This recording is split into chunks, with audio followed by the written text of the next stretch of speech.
Hello student, a very good evening to all of you in ICANN 2020 initiative. Today is the 1 August 2020. Here we discuss the prelim booster.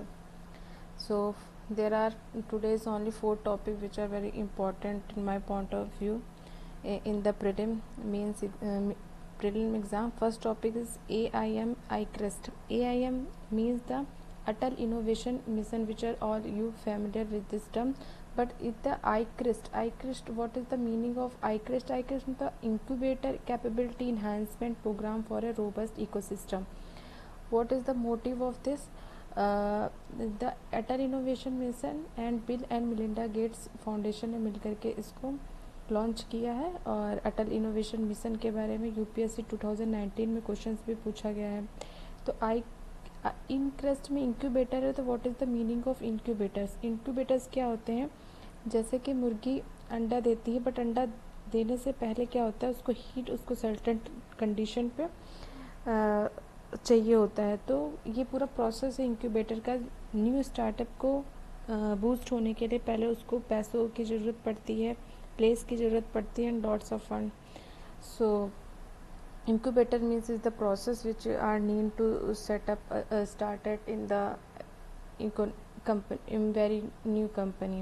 And second in the second topic is the Perseverance NASA rover to the Mars. Perseverance is the rover है। Rover मतलब एक गाड़ी होती है जो Mars पे जाके information gather करती है।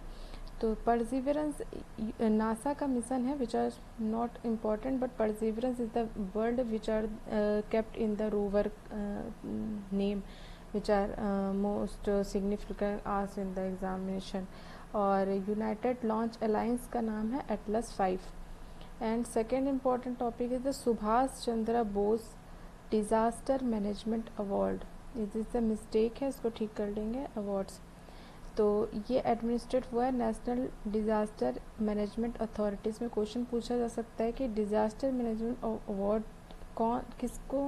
किसके नाम पर दिया जाता है? तो सुभाष चंद्र बोस। और 23 जनवरी को ये क्या है, ये एडमिनिस्ट्रेट होता है by the national disaster management authority which come under the United ministry of home affair.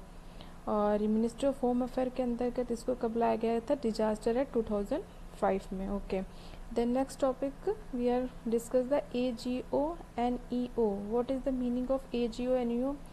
New device है to measure the bilirubin level in the child. What is the bilirubin level? तो bilirubin level क्या होता है कि blood में हमारी RBC होती हैं, आरबीसी में कुछ आरबीसी बूढ़े हो जाते हैं, कुछ छोटे हो जाते हैं, कुछ टूट जाते हैं, फ्लक्चुएट हो जाते हैं, ब्रेक हो जाते हैं, तो उसमें से एक पीला सब्सटेंस निकलता है जिसको हम बोलते हैं bilirubin.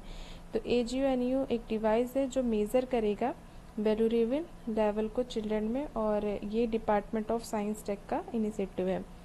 And fifth topic is the international covenant on civil and political right. ये अभी बहुत ही ज़्यादा चर्चा में था कि कोई भी पीसफुल प्रोटेक्ट कर सकता है या नहीं। तो इस पर यूनाइटेड नेशन कमेटी ने रीअफर्म किया है कि जनता को पीसफुल प्रोटेक्ट करने का अधिकार है। UNHRC के अंतर्गत ये आता है और इंडिया ने इसे रेटिफाई किया है, बस इसके लिए कोई कानून नहीं बनाया है। तो this is all the 5 topic which are important in the prelim booster on 1 अगस्त। Thank you for listening.